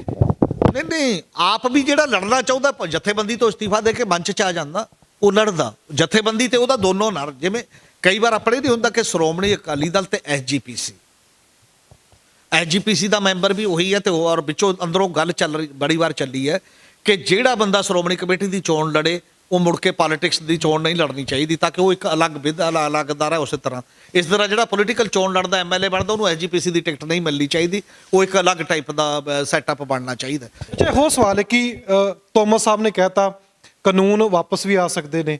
ਹੁਣ ਕੱਲ ਨੂੰ ਜੋ 22 ਜਥੇਬੰਦੀਆਂ ਸਿਆਸਤ ਵਿੱਚ ਗਈਆਂ ਨੇ, ਕੱਲ ਨੂੰ ਜੇ ਪ੍ਰੈਸ਼ਰ ਬਣਾਉਣਾ ਹੋਊਗਾ ਖੇਤੀਬਾੜੀ ਮੰਤਰੀ ਉੱਤੇ ਜਾਂ ਬੀਜੇਪੀ ਸਰਕਾਰ ਉੱਤੇ, ਕਿਵੇਂ ਪ੍ਰੈਸ਼ਰ ਬਣਾਉਣਗੀਆਂ? ਹੁਣ ਅੱਗੋਂ ਜਵਾਬ ਆਊਗਾ ਨਾ, ਤੁਸੀਂ ਤਾਂ ਸਿਆਸਤਦਾਨ ਸੀ, ਅਸੀਂ ਪਹਿਲਾਂ ਕਹਿੰਦੇ ਸੀ ਤੁਸੀਂ ਇਸ ਵਿੱਚੋਂ ਪਾਰਟੀ ਕੱਢੋਗੇ, ਕਿਵੇਂ ਪ੍ਰੈਸ਼ਰ ਬਣੂਗਾ ਫਿਰ ਦੁਬਾਰਾ? ਨਹੀਂ, ਤੋਮਰ ਨੇ ਨਹੀਂ ਕਹਿਤਾ, ਇਦੋਂ ਪਹਿਲਾਂ ਹੀ ਇਹ ਤਾਂ ਗੱਲ ਹੈ ਪ੍ਰਧਾਨ ਮੰਤਰੀ ਦੀ ਜ਼ੁਬਾਨ ਹੀ ਇਹ ਕਹਿ ਰਹੀ ਹੈ, ਫਿਰ ਆ ਸਕਦੇ ਹਨ ਫਿਰ। ਹਾਂ, ਮਤਲਬ ਇਹ ਹੈ ਉਹਨਾਂ ਨੇ ਕਾਰਪੋਰੇਟ ਦਾ ਏਜੰਡਾ ਥੋੜੀ ਛੱਡਿਆ, ਕਾਰਪੋਰੇਟ ਵਿਕਾਸ ਦਾ ਮਾਡਲ। ਬੰਦੇ ਕੀ ਕਰਨਗੇ 22 ਜਥੇਬੰਦੀ ਜਿਹੜੀਆਂ ਪ੍ਰਧਾਨ ਮੰਤਰੀ ਨੇ ਕਹੀਆਂ ਸੀ ਉਦਣ, ਜਿਹੜੇ ਗਲਤ ਵਰਤਾਂਤ ਕਈ ਵਾਰ ਕੋਟ ਕੀਤੇ ਜਾਂਦੇ ਨੇ, ਪ੍ਰਧਾਨ ਮੰਤਰੀ ਨੇ ਇਹ ਨਹੀਂ ਕਿਹਾ ਕਿ ਅਸੀਂ ਗਲਤੀ ਮੰਨਦੇ ਹਾਂ, ਉਹਨੇ ਇਹ ਕਿਹਾ ਕਿ ਇਹਨਾਂ ਨੂੰ ਨਹੀਂ ਜਚਾ ਸਕੇ ਦੂਜੇ ਲੋਕਾਂ ਤੋਂ ਗਲਤੀ ਮੰਨਦੇ ਆ। ਇਹੀ ਗੱਲ ਇਹਨਾਂ ਦੇ ਹਿੱਤ 'ਚ ਅੱਜ ਵੀ ਉਹ ਇਹ ਕਹਿ ਰਹੇ ਨੇ। ਇਹਦਾ ਮਤਲਬ ਇਹ ਹੈ ਕਿ ਉਹ ਆਪਣੇ ਕਾਰਪੋਰੇਟ ਏਜੰਡੇ ਤੇ ਕੱਲਾ ਇਹੀ ਗੱਲ ਨਹੀਂ ਹੋ ਰਹੀ ਕਾਰਪੋਰੇਟ ਤੇ ਕਿ ਕੱਲਾ ਇੱਕ ਬਿੱਲ ਦਾ ਸਵਾਲ ਹੈ, ਸਾਰੇ ਕਿਰਤ ਕਾਨੂੰਨ ਬਦਲ ਕੇ ਰੱਖਤੇ ਉਹਨਾਂ ਨੇ, ਸਾਰੇ এনवायरमेंट ਦੇ ਨਾਲ ਸੰਬੰਧਿਤ ਕਾਨੂੰਨ ਬਦਲੇ ਜਾ ਸਕ ਰਹੇ ਨੇ ਔਰ ਸਾਰੀਆਂ ਤਾਕਤਾਂ ਹੋਰ ਪੱਖਾਂ ਤੋਂ ਕੇਂਦਰਿਤ ਕੀਤੀਆਂ ਜਾ ਰਹੀਆਂ ਨੇ। ਸਿਆਸਤ ਕੱਲਾ ਇਹ ਬਿੱਲ ਦਾ ਕੁਐਸਚਨ ਨਹੀਂ ਹੈ, ਸਿਆਸਤ 370 ਖਤਮ ਕਰਨ ਦਾ ਵੀ ਹੈ, ਯੂਏਪੀਏ ਦਾ ਮਾਮਲਾ ਵੀ ਹੈ, ਐਨਆਈਏ ਦਾ ਮਾਮਲਾ ਵੀ ਹੈ, ਜਿੰਨੀਆਂ ਵੀ ਚੀਜ਼ਾਂ ਸਾਰਿਆਂ ਦੇ ਸਾਹਮਣੇ ਹੋ ਰਹੀਆਂ ਨੇ ਉੱਤੇ ਇੱਕ ਪੋਲੀਟੀਕਲ ਵੱਡੀ ਜਦੋਜਹਿਦ ਦਾ ਸਵਾਲ ਹੈ, ਇਕੱਲੇ ਇੱਕ ਗੱਲ ਦਾ ਕੁਐਸਚਨ ਨਹੀਂ ਹੈ। ਹਾਂ, ਜਦੋਂ ਦੂਜੀ ਗੱਲ ਇਹ ਆਉਂਦੀ ਹੈ ਕਿ ਫਿਰ ਅਸੀਂ ਕਿਵੇਂ ਲੜਾਂਗੇ, ਇਦੋਂ ਪਹਿਲਾਂ ਕੋਈ ਸੋਚ ਸਕਦਾ ਸੀ? 5 ਜੂਨ 2020 ਨੂੰ ਜਿੱਦਣ ਆਰਡੀਨੈਂਸ ਜਾਰੀ ਹੋਏ ਸੀ, ਕਿਸੇ ਦੇ ਦਿਮਾਗ ਸੀ ਕਿ ਕੋਈ ਇਕੱਠਾ ਹੋ ਕੇ ਦੁਬਾਰਾ ਵੱਡਾ ਅੰਦੋਲਨ ਬਣ ਸਕਦਾ? ਇਹਨਾਂ ਜਥੇਬੰਦੀਆਂ ਨੂੰ ਪਤਾ ਸੀ ਜਾਂ ਉਹ ਲੋਕਾਂ ਨੂੰ ਪਤਾ ਸੀ ਜਿਹੜੇ ਅੱਜ ਕਹਿ ਰਹੇ ਨੇ ਇਦੋਂ ਬਿਨਾਂ ਨਹੀਂ ਹੋਣਾ? ਮਨੁੱਖ ਹੋਂਦ ਦੇ ਕ੍ਰਾਈਸਿਸ ਨਾਲ ਲੜ ਰਿਹਾ ਹੈ, ਇਹ 'ਚ ਜਦੋਜਹਿਦਾਂ ਨੇ ਵਧਣਾ ਹੈ, ਲੜਾਈਆਂ ਨੇ ਵਧਣਾ ਹੈ, ਕੋਈ ਉਹਦੇ 'ਚੋਂ ਬਾਹਰ ਰਹਿਣਾ ਚਾਹੇ ਬਾਹਰ ਰਹੇ। ਬਲਕਿ ਸਾਡੀਆਂ ਸਿਆਸੀ ਪਾਰਟੀਆਂ ਨੇ ਨਹੀਂ ਕੀਤਾ। ਕੱਲਾ ਵਿਧਾਨ ਸਭਾ 'ਚ ਮਤਾ ਪਾਉਣਾ ਕਾਫੀ ਨਹੀਂ ਹੈ। ਜੇ ਸਾਡੇ 117 ਦੇ 17 ਐਮਐਲਏ ਮਤਾ ਪਾਉਣ ਤੋਂ ਬਾਅਦ ਜਦੋਂ ਨਹੀਂ ਮੰਗਦੇ ਸੀ, ਚੀਫ ਮਿਨਿਸਟਰ ਦੀ ਅਗਵਾਈ 'ਚ ਉਹ ਵੀ ਦਿੱਲੀ ਬੈਠੇ ਹੁੰਦੇ ਜਾ ਕੇ, ਤਾਂ ਦੁਨੀਆ ਭਰ ਦੇ ਵਿੱਚ ਲੋਕ ਰਾਏ ਸਾਲ ਦੀ ਬਜਾਏ 6 ਮਹੀਨੇ 'ਚ ਵੱਡੀ ਬਣ ਜਾਣੀ ਸੀ। ਜਦੋਂ ਲੱਖਾਂ ਲੋਕਾਂ ਦੇ ਨੁਮਾਇੰਦੇ ਵੀ ਸਟਰਗਲ 'ਚ ਨਾਲ ਸ਼ਾਮਲ ਹੋਣ, ਜੈਲਲਤਾ ਵੀ ਬੈਠੀ ਸੀ ਇੱਕ ਸਮੇਂ, ਵਾਜਪਾਈ ਗਵਰਨਮੈਂਟ ਵੇਲੇ ਅਮਰਿੰਦਰ ਸਿੰਘ ਵੀ ਇੱਕ ਦਿਨ ਲਈ ਬੈਠਿਆ ਸੀ ਉਸ ਸਮੇਂ ਦੇ ਵਿੱਚ। ਇਹ ਡੈਮੋਕ੍ਰੇਸੀ 'ਚ ਹੋ ਸਕਦਾ, ਕੋਈ ਬੜੀ ਗੱਲ ਨਹੀਂ ਹੈ। ਪਰ ਸਾਡੇ ਬੰਦੇ ਜਿਹੜੀਆਂ ਸਿਆਸੀ ਪਾਰਟੀਆਂ ਇਦੋਂ ਪੁਰਾਣੀਆਂ ਨੇ, ਜਿਨ੍ਹਾਂ ਤੋਂ ਅਸੀਂ ਮੁੱਦੇ ਅੱਜ ਵੀ ਤਲਾਸ਼ ਰਹੇ ਹਾਂ ਵੀ ਸ਼ਾਇਦ ਉਹ ਕੁਝ ਚੰਗਾ ਕਰ ਦੇਣਗੀਆਂ ਉਸ ਪੱਧਰ ਦੇ ਉੱਤੇ, ਉਹ ਕੇਵਲ ਅੰਦੋਲਨ ਦੇ ਪ੍ਰੈਸ਼ਰ ਕਰਕੇ ਓਨੇ ਮਤੇ ਪਾਉਂਦੀਆਂ ਸੀ, ਅੰਦਰੋਂ ਉਹ ਚਾਹੁੰਦੀਆਂ ਸੀ ਅੰਦੋਲਨ ਸਫਲ ਨਾ ਹੋ। ਜੇ ਅੰਦਰੋਂ ਚਾਹੁੰਦੀਆਂ ਹੁੰਦੀਆਂ ਤਾਂ ਉਹ ਆਪਣੀ ਸਰਕਾਰ ਦੇ ਵਿੱਚ ਜਾ ਸਕਦੀਆਂ ਸੀ ਉਸ ਪੱਧਰ ਦੇ ਉੱਤੇ। ਘੱਟੋ ਘੱਟ ਕੋਈ ਐਮਪੀਆਂ ਨੇ ਅਸਤੀਫੇ ਦੇਣ ਦੀ ਟਰਾਈ ਕੀਤੀ ਕਿ ਅਸੀਂ ਆ ਜਾਂਦੇ ਹਾਂ ਉਹਦੇ 'ਚੋਂ ਬਾਹਰ, ਜੇ ਫਿਰ ਇਹਦੇ 'ਚ ਕੋਈ ਅਸਰ ਪੈਂਦਾ ਉਸੇ ਪੱਧਰ ਦੇ ਉੱਤੇ। ਬਾਹਰ ਬੈਠ ਗਏ ਸੀ ਨਾ ਉੱਥੇ ਜਾ ਕੇ, ਬਾਹਰ ਬੈਠ ਕੇ ਬਸ ਉਹ ਵੀ ਅੰਦੋਲਨ ਦੇ ਕਰਕੇ ਬੈਠੇ ਉਹਨੇ ਜਿੰਨੇ ਕੁ ਬੈਠੇ, ਔਰ ਉਨਾ ਕੁ ਪ੍ਰੈਸ਼ਰ ਪਿਆ। ਜੇ ਅੰਦਰਲੇ ਨੁਮਾਇੰਦੇ ਵੀ ਇੱਕ ਠੀਕ ਏਜੰਡੇ ਤੇ ਉਸ ਤਰੀਕੇ ਨਾਲ ਚੱਲਣਗੇ ਤਾਂ ਅੰਦੋਲਨ ਮਜ਼ਬੂਤ ਹੋਏਗਾ ਜਾਂ ਅੰਦੋਲਨ ਕਮਜ਼ੋਰ ਹੋਏਗਾ। ਤੇ ਜੇ ਜਿਹੜੀ ਸਿਆਸੀ ਤਰਬੀਕ ਪੰਜਾਬ 'ਚ ਇਹੋ ਜਿਹੀ ਹੁੰਦੀ, ਮੰਨ ਲਓ ਜਿਹਦੇ ਨੁਮਾਇੰਦੇ ਨਾ ਵੀ ਹੁੰਦੇ ਅਸੈਂਬਲੀ 'ਚ ਜਾਂ ਪਾਰਲੀਮੈਂਟ 'ਚ ਘੱਟ ਹੁੰਦੇ, ਉਹ ਪੋਲੀਟੀਕਲ ਏਜੰਡਾ ਲੈ ਕੇ ਅੰਦੋਲਨ ਦੇ ਨਾਲ ਪੋਲੀਟੀਕਲੀ ਖੜੀ ਹੋਵੇ ਪੂਰੇ ਦੇਸ਼ ਦੇ ਵਿੱਚ, ਪੰਜਾਬ 'ਚ ਵੀ ਇਹੀ ਜਿਹਾ ਗਰੁੱਪ ਹੋਵੇ ਤੇ ਦੇਸ਼ ਦੇ ਵਿੱਚ ਵੀ ਹੋਵੇ ਉਹ ਪੋਲੀਟੀਕਲ ਪਾਰਟੀ, ਅੰਦੋਲਨ ਦਾ ਨਾ ਹੋਵੇ, ਤਾਂ ਅੰਦੋਲਨ ਮਜ਼ਬੂਤ ਹੋਏਗਾ ਜਾਂ ਅੰਦੋਲਨ ਕਮਜ਼ੋਰ ਹੋਏਗਾ? ਦੋਨੋਂ ਧਿਰਾਂ ਨੂੰ ਅੰਦੋਲਨ ਦੇ ਵਿੱਚ ਆਉਣਾ ਪਏਗਾ, ਦੋਨੇ ਧਿਰਾਂ ਨੂੰ ਆਪਣਾ ਆਪਣਾ ਰੋਲ ਨਿਭਾਉਣਾ ਪਏਗਾ। ਇਹ ਫਿਊਚਰ ਦਾ ਸਵਾਲ ਹੈ। ਅਸੀਂ ਰਲ ਕੱਢ ਕਰਕੇ ਦੇਖਦੇ ਹਾਂ ਵੀ ਅੰਦੋਲਨ ਇੱਕ ਅਲੱਗ ਚੀਜ਼ ਹੁੰਦੀ ਹੈ, ਦੂਜੀ ਦੋਨਾਂ ਦਾ ਜੇ ਉਦੇਸ਼ ਸਾਂਝਾ ਹੈ ਕਿ ਹਾਂ ਆਹ ਮੁੱਦੇ ਨੇ, ਆਹ ਏਜੰਡਾ ਹੈ, ਉਸ ਏਜੰਡੇ ਦੇ ਉੱਤੇ ਦੋਨੋਂ ਧਿਰਾਂ ਪਾਸ ਦੇ ਕੇ ਖੇਡਣ, ਦੋਨੇ ਧਿਰਾਂ ਉਸ ਲੈਵਲ ਤੇ ਲੜਨ, ਤਾਂ ਮੈਨੂੰ ਲੱਗਦਾ ਫਿਊਚਰ ਦੀ ਡੈਮੋਕ੍ਰੇਸੀ ਉਸ ਗੱਲ ਨਾਲ ਚੱਲਦੀ ਹੈ। ਔਰ ਜੇ ਡੀਸੈਂਟਰਲਾਈਜੇਸ਼ਨ ਦਾ ਸਵਾਲ ਹੈ, ਜਿਵੇਂ ਅਮਰੀਕਨ ਸੁਸਾਇਟੀ ਦਾ ਸਵਾਲ ਹੈ, ਇੱਕ ਬੰਦਾ ਮਰਿਆ ਜਾਰਜ ਫਲੋਇਡ, ਹੇਠਾਂ ਤੱਕ ਆਉਂਦੇ ਜਾਨ ਕੱਢਤੀ ਪ੍ਰੈਜ਼ੀਡੈਂਟ ਦੀ ਅਮਰੀਕਾ ਦੇ ਦੀ, ਉਹਨਾਂ ਕਾਲੇ ਦਾ ਜਿਹੜਾ ਕਤਲ ਕੀਤਾ ਸੀ, ਔਰ ਇੰਨੇ ਕਾਨੂੰਨ ਬਦਲਨੇ ਪਏ ਤੇ ਇੰਨੀਆਂ ਚੀਜ਼ਾਂ ਬਦਲੀਆਂ, ਉਹ ਸਾਰੇ ਕਿਤੇ ਹੀ ਹੋਇਆ। ਜਿਹੜਾ ਕਿਸਾਨ ਅੰਦੋਲਨ ਦੇ ਪੱਖ ਦੇ ਵਿੱਚ ਅਸੀਂ ਬੋਲਦੇ ਰਹੇ ਹਾਂ ਕਿ ਇੰਗਲੈਂਡ ਦੀ ਪਾਰਲੀਮੈਂਟ ਨੇ ਚਰਚਾ ਕੀਤੀ, ਆਸਟ੍ਰੇਲੀਆ ਦੀ ਪਾਰਲੀਮੈਂਟ ਨੇ ਚਰਚਾ ਕੀਤੀ, ਕਰਨਾਟਕਾ ਦੀ, ਕੈਨੇਡਾ ਦੀ ਪਾਰਲੀਮੈਂਟ ਨੇ ਚਰਚਾ ਕੀਤੀ, ਉਹਨੇ ਅੰਦੋਲਨ ਦੇ ਵਿੱਚ ਯੋਗਦਾਨ ਕਿੱਡਾ ਵੱਡਾ ਪਾਇਆ, ਅਸੀਂ ਮਾਣ ਨਾਲ ਦੱਸਦੇ ਰਹੇ ਨਾ। ਅੰਦੋਲਨ ਉਹ ਵੀ ਤਾਂ ਚੁਣੇ ਹੋਏ ਨੁਮਾਇੰਦੇ ਪਾਰਲੀਮੈਂਟ ਦੇ ਅੰਦਰ ਹੀ ਨੇ।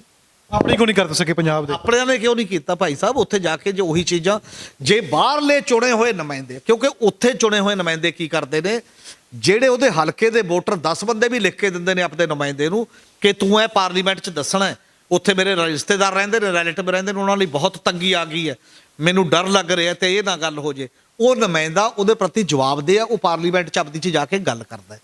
ਅਸੀਂ ਉਹ ਜਵਾਬਦੇਹ ਕਿਸਮ ਦੇ ਨੁਮਾਇੰਦੇ ਚੁਣੇ ਹੀ ਨਹੀਂ, ਨਾ ਉਹਨਾਂ ਨੂੰ ਕਾਨੂੰਨੀ ਸ਼ਕਲ ਦੇ ਵਿੱਚ ਜਵਾਬਦੇਹ ਬਣਾਇਆ, ਨਾ ਜਾਗਰੂਕਤਾ ਦੇ ਸ਼ਕਲ 'ਚ। ਸਾਨੂੰ ਜਾਗਰੂਕ ਹੋ ਕੇ ਵੀ ਉਹਨਾਂ ਨੂੰ ਜਵਾਬਦੇਹ ਬਣਾਉਣਾ ਪਏਗਾ ਤੇ ਕਾਨੂੰਨ ਵੀ ਉਸ ਪਾਸੇ ਵੱਲ ਬਦਲਾਉਣ ਲਈ ਜਦੋਜਹਿਦ ਕਰਨੀ ਪਏਗੀ ਕਿ ਉਹ ਲੋਕਾਂ ਦੇ ਸਾਹਮਣੇ ਜਵਾਬਦੇਹ ਹੋਣ। ਅੱਛਾ ਸਰ, ਇੱਕ ਹੋਰ ਸਵਾਲ ਹੈ ਕਿ ਜਿਵੇਂ ਸੰਯੁਕਤ ਸਮਾਜ ਮੋਰਚੇ ਨੇ ਬਲਵੀਰ ਸਿੰਘ ਰਾਜੇਵਾਲ ਦਾ ਚਿਹਰਾ ਅੱਗੇ ਦਿੱਤਾ, 1% ਲਈ ਮੰਨ ਲਈਏ ਵੀ ਬਲਵੀਰ ਸਿੰਘ ਰਾਜੇਵਾਲ ਸੀਐਮ ਬਣ ਜਾਂਦੇ ਨੇ, ਕੱਲ ਨੂੰ ਫਿਰ ਕਾਨੂੰਨ ਆ ਜਾਂਦੇ ਨੇ ਕਿ 117 MLA ਲੈ ਕੇ ਬਲਵੀਰ ਸਿੰਘ ਰਾਜੇਵਾਲ ਚਲੇ ਜਾਂਦੇ ਨੇ ਦਿੱਲੀ ਦੇ ਵਿੱਚ, ਫਿਰ ਕਾਨੂੰਨ ਰੱਦ ਹੋ ਜਾਣਗੇ। ਜੇ ਕੱਲ ਨੂੰ ਕੋਈ ਹੋਰ ਕਾਨੂੰਨ ਆ ਜਾਂਦੇ ਨੇ ਜੋ ਸਿਆਸਤ ਵਿੱਚ ਆ ਗਏ, ਜਿੱਤ ਜਾਂਦੇ ਨੇ, ਉਹਨਾਂ ਦੀ ਪਾਰਟੀ ਜੇ ਜਿੱਤ ਜਾਂਦੀ ਹੈ।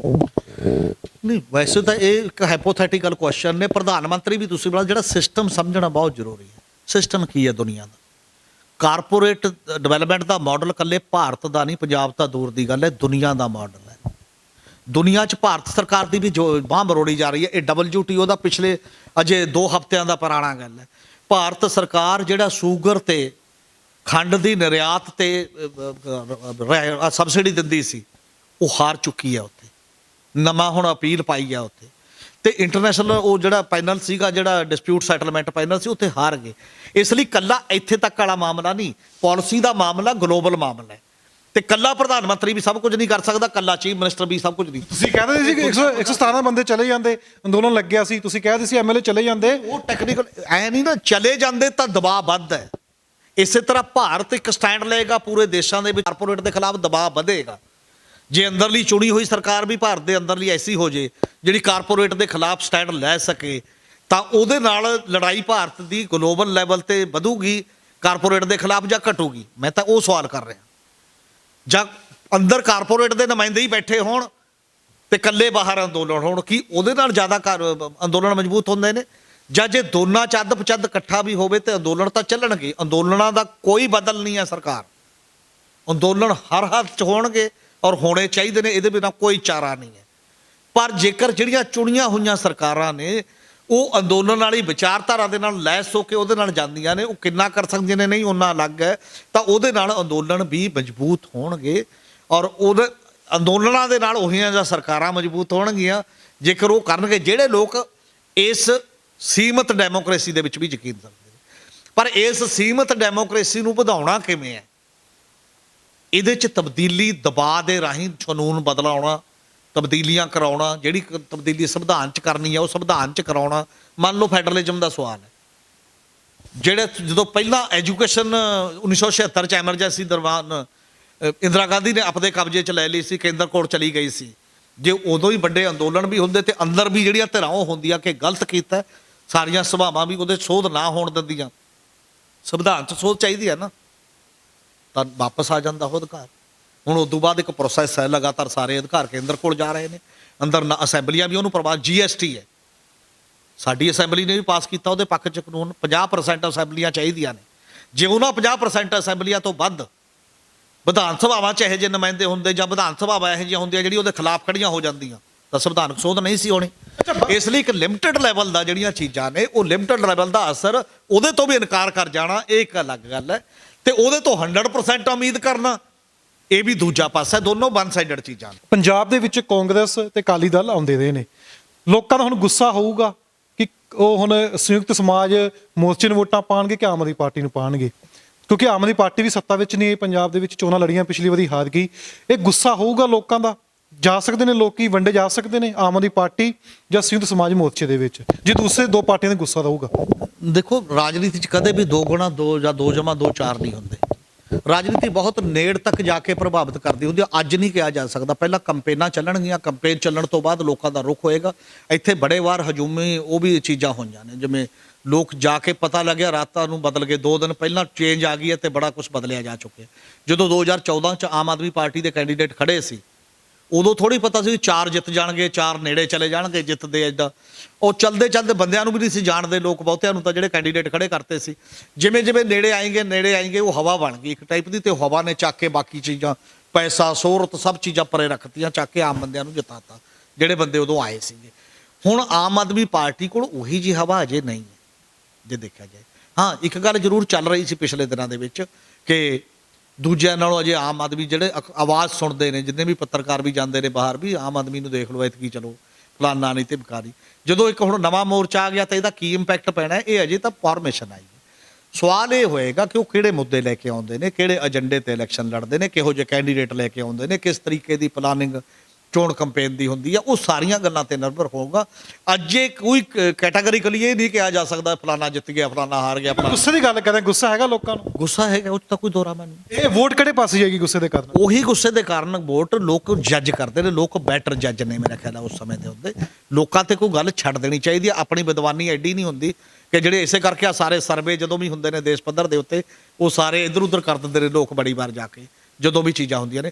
ਅਜੇ ਚੱਲਣ ਦਿਓ, ਅਜੇ ਤਾਂ ਕੁਝ ਵੀ ਨਹੀਂ ਹੋਇਆ, ਇਲੈਕਸ਼ਨ ਦਾ ਐਲਾਨ ਨਹੀਂ, ਬਾਕੀ ਨਹੀਂ, ਤਰੀਕੇ ਨਹੀਂ, ਪਹਿਲੇ ਨਤੀਜੇ ਤੇ ਨਹੀਂ ਨਾ ਪਹੁੰਚਿਆ ਜਾ ਸਕਦਾ। ਤੁਸੀਂ ਵਿਦਵਾਨੀ ਦੀ ਗੱਲ ਕੀਤੀ ਹੈ, ਕਈ ਜਿਹੜੇ ਨਤੀਜੇ ਹੁੰਦੇ ਨੇ ਹੁਣ ਤੋਂ ਹੀ ਉਸ ਲੈਵਲ ਦੀਆਂ ਚੀਜ਼ਾਂ ਕਹਿਣ ਦਾ ਮਤਲਬ ਹੈ ਮੇਰਾ ਖਿਆਲ ਹੈ ਉਹ ਲੋਕਾਂ ਦੀ ਨਬਜ਼ ਜਾਂ ਕੋਈ ਬੰਦੇ ਸੋਚ ਕੇ ਵੀ ਕੰਮ ਕਰਦੇ ਹੁੰਦੇ ਨੇ, ਜਾਂ ਲੋਕਾਂ ਦਾ ਰੌਂ ਕਿਤੇ ਬਦਲ ਵੀ ਜਾਂਦਾ ਹੁੰਦਾ ਹੈ, ਇਹਨਾਂ ਚੀਜ਼ਾਂ ਨੂੰ ਨਜ਼ਰਅੰਦਾਜ਼ ਕਰਕੇ ਕੀਤਾ। ਕਈ ਵਿਦਵਾਨ ਦਾ ਜੂਝਦਾ ਪੰਜਾਬ ਦਾ ਵੀ ਵਿਰੋਧ ਕਰ ਰਹੇ ਨੇ, ਕਹਿੰਦੇ ਪਤਾ ਕਿਹਦੇ ਨਾਲ ਜੂਝ ਰਹੇ ਨੇ, ਕਿਉਂ ਇਹਨਾਂ ਨੇ ਫਰੰਟ ਬਣਾਇਆ, ਕੀ ਏਜੰਡਾ ਇਹਨਾਂ ਦਾ, ਕੀ ਲੈ ਕੇ ਜਾਣਗੇ, ਉਹ ਵੀ ਤਾਂ ਵਿਦਵਾਨ ਹੀ ਕਰਦੇ ਨਾ। ਬਿਲਕੁਲ ਉਹਨਾਂ ਨੂੰ ਹੱਕ ਹੈ, ਪਰ ਉਹ ਪੜ੍ਹ ਕੇ ਉਹ ਏਜੰਡੇ ਦਾ ਕ੍ਰਿਟਿਸਿਜ਼ਮ ਕਰਨ। ਮਤਲਬ ਕੀ ਏਜੰਡਾ ਉਹ ਤਾਂ ਲੋਕਾਂ ਦੇ ਡੋਮੇਨ 'ਚ ਹੈ, ਹੁਣ ਸਾਰੇ ਸੋਸ਼ਲ ਮੀਡੀਆ ਤੇ ਸਾਰੇ ਕਿਤੇ ਹੈ। ਜੇ ਕਿਸੇ ਨੂੰ ਨਹੀਂ ਮਿਲਿਆ ਤਾਂ ਮੰਗਵਾ ਲਵੇ, ਕੋਈ ਵੀ ਜੂਝਦਾ ਪੰਜਾਬ ਵਾਲਾ ਦੇ ਦੇਗਾ। ਉਹਦੇ ਤੇ ਵਿਰੋਧ ਕਰਨ ਕਿ ਆਹ ਏਜੰਡੇ 'ਚ ਆਹ ਗਲਤ ਹੈ, ਆਹ ਹੋਰ ਪੈਣਾ ਚਾਹੀਦਾ। ਨਹੀਂ, ਉਹ ਤਾਂ ਓਪਨ ਹੈ ਕਿ ਜੇ ਕਿਸੇ ਕੋਲ ਹੋਰ ਜ਼ਿਆਦਾ ਬਿਹਤਰ ਏਜੰਡਾ ਉਹਦੇ ਵਿੱਚ ਸ਼ਾਮਲ ਕੀਤਾ ਜਾ ਸਕਦਾ। ਇਹ ਕੋਈ ਗਰੰਟੀ ਥੋੜ੍ਹੇ, ਕੋਈ ਲਾਇਸੈਂਸ ਨਹੀਂ ਉਹਨੇ ਲਿਆ ਨਾ ਉਸ ਦਿਨ ਲਿਆ ਜੂਦਾ ਪੰਜਾਬੀ ਇਹ ਅਲਟੀਮੇਟ ਹੈ, ਤੇ ਅਲਟੀਮੇਟ ਕੁਝ ਨਹੀਂ ਹੁੰਦਾ, ਦੁਨੀਆ 'ਚ ਬਦਲਦਾ ਰਹਿੰਦਾ। ਇਸ ਲਈ ਉਹ ਖੁੱਲ੍ਹਾ ਸੱਦਾ, ਉਹਨੂੰ ਪੜ੍ਹੋ, ਪੜ੍ਹ ਕੇ ਡਿਬੇਟ ਉਹਦੇ ਤੇ ਕਰਕੇ ਉਦੋਂ ਬਾਅਦ ਜੋ ਵੀ ਚੀਜ਼ਾਂ ਨਵੀਆਂ ਪਾਉਣੀਆਂ ਨੇ ਨਵੀਆਂ ਪਾ ਲਓ। ਜਿਹੜਾ ਕੋਈ ਰਾਏ ਦਿੰਦਾ ਇਹਨੂੰ ਕੱਟ ਦਿਓ, ਇਹ ਤਾਂ ਨਹੀਂ ਹੈ ਠੀਕ ਹੈ ਬਕਵਾਸ ਹੈ, ਤਾਂ ਵੀ ਉਹਦੇ 'ਚ ਦੇਖਿਆ ਜਾ ਸਕਦਾ। ਤਾਂ ਉਹ ਟੀਮ ਬੈਠੂਗੀ, ਜਿਹੜੀਆਂ ਚੀਜ਼ਾਂ ਹੋਣਗੀਆਂ ਸ਼ਾਮਲ ਕਰ ਲੂਗੀ ਤੇ ਦੂਜੀਆਂ ਨਹੀਂ ਸ਼ਾਮਲ ਕਰ ਲੂਗੀ। ਹਾਂ, ਲੌਜੀਕਲ ਜਿਹਨੂੰ ਮਰਜ਼ੀ, ਫਿਰ ਵੀ ਉਹ ਫਾਈਨਲ ਹੋਣ ਤੋਂ ਬਾਅਦ ਵੀ ਕਿਸੇ ਨੂੰ ਰਾਈਟ ਹੈ, ਕੋਈ ਕਹੇ ਕਿ ਤਾਂ ਗਲਤ ਹੈ। ਜੇ ਅੱਛਾ, ਮੇਰਾ ਆਖਰੀ ਸਵਾਲ ਹੈ, ਸੰਯੁਕਤ ਸਮਾਜ ਮੋਰਚੇ ਦਾ ਵਿਰੋਧ ਕਰੋਗੇ ਜੇ ਤੁਸੀਂ ਜੋ ਏਜੰਡੇ ਦੀ ਗੱਲ ਕਰ ਰਹੇ ਹੋ ਕਿ ਜੂਝਦਾ ਪੰਜਾਬ ਵਿਰੋਧ ਕਰੂਗਾ ਜੇ ਉਹ ਏਜੰਡਿਆਂ ਤੇ ਖਰੀ ਨਾ ਉਤਰੀ ਤਾਂ? ਨਹੀਂ, ਬਿਲਕੁਲ, ਜਿਹੜਾ ਵੀ ਏਜੰਡੇ ਤੇ ਖਰਾ ਨਹੀਂ ਉਤਰਦਾ ਜਾਂ ਏਜੰਡੇ ਨੂੰ ਅਪਣਾਉਣ ਦੀ ਗੱਲ ਨਹੀਂ ਕਰਦਾ ਜਾਂ ਉਹ ਹਲਫਨਾਮਾ ਨਹੀਂ ਭਰਦਾ, ਤਾਂ ਲੋਕਾਂ ਨੂੰ ਇੱਕ ਸੱਦਾ ਦਿੱਤਾ ਜਾਏਗਾ ਉਹੀ ਕਿ ਭਾਈ ਨਹੀਂ ਹੈ। ਫਿਰ ਜਿਹੜਾ ਗਰੁੱਪ ਹੈ ਜਾਂ ਇੰਡੀਵਿਜੂਅਲ ਹੈ ਜਾਂ ਜਿਹੜੇ ਵੀ ਬੰਦੇ ਇਹ ਪੰਜਾਬ ਦੇ ਇਹਦੇ ਭਵਿੱਖ ਦੇ ਏਜੰਡੇ ਨਾਲ ਸਹਿਮਤ ਨਹੀਂ ਹੈ, ਜਿਹੜਾ ਸਾਨੂੰ ਲੱਗ ਰਿਹਾ ਭਵਿੱਖਾ ਹੋਣਾ ਚਾਹੀਦਾ, ਤੁਹਾਨੂੰ ਵੀ ਜੇ ਇਹੀ ਲੱਗ ਰਿਹਾ ਤਾਂ ਉਹਦਾ ਵਿਰੋਧ ਕਰੋ। ਤੇ ਸਾਰੀ ਗੱਲਬਾਤ ਸੁਣੀਏ। ਸਾਡੇ ਨਾਲ ਮੌਜੂਦ ਸੀਨੀਅਰ ਪੱਤਰਕਾਰ ਹਮੀਰ ਸਿੰਘ। ਇੰਟਰੋ ਕਰਨ ਦਾ ਮਕਸਦ ਇਹੀ ਸੀ ਕਿ ਸੰਯੁਕਤ ਸਮਾਜ ਮੋਰਚਾ ਸਿਆਸਤ ਵਿੱਚ ਆ ਗਿਆ, ਇਸ ਨਾਲ ਕੀ ਬਦਲਾਅ ਹੋਊਗਾ, ਕਿਉਂਕਿ ਆਪਾਂ ਦੇਖਦੇ ਆਏ ਹਾਂ ਪ੍ਰੋਟੈਸਟ ਦੇ ਕਾਰਨ, ਧਰਨੇ ਦੇ ਕਾਰਨ ਕਈ ਸਿਆਸੀ ਪਾਰਟੀਆਂ ਹੋਂਦ ਵਿੱਚ ਆਈਆਂ ਨੇ, ਕਈਆਂ ਨੇ ਅਜਮਾਇਸ਼ ਕੀਤੀ, ਉਸ ਵਿੱਚ ਕੇਜਰੀਵਾਲ ਵੀ ਨਿਕਲੇ ਨੇ, ਹੋਰ ਵੀ ਬੜੀ ਸਿਆਸੀ ਪਾਰਟੀਆਂ ਨੇ ਜਿਨ੍ਹਾਂ ਨੇ ਧਰਨੇ ਰਾਹੀਂ ਹੀ ਸਿਆਸਤ ਦਾ ਰੂਪ ਅਖਤਿਆਰ ਕੀਤਾ। ਹੁਣ ਦੇਖਾਂਗੇ ਕਿੱਥੇ ਜਾ ਕੇ ਜੋ ਕਿਸਾਨ ਨੇ 22 ਜਥੇਬੰਦੀਆਂ ਨੇ ਇਹ ਪਾਰਟੀ ਲੈ ਕੇ ਆਏ ਨੇ ਕਿ ਲੋਕੀ ਐਕਸੈਪਟ ਕਰਨਗੇ।